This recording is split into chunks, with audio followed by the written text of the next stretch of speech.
விட எனக்கு உள்ளது எல்லாமே உன்னிடத்தில் இருக்கு.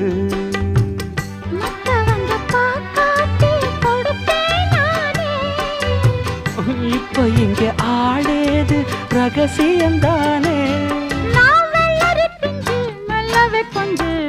காத்திருக்கேன் கதவை திறந்து உள்ளுக்கு வாடி.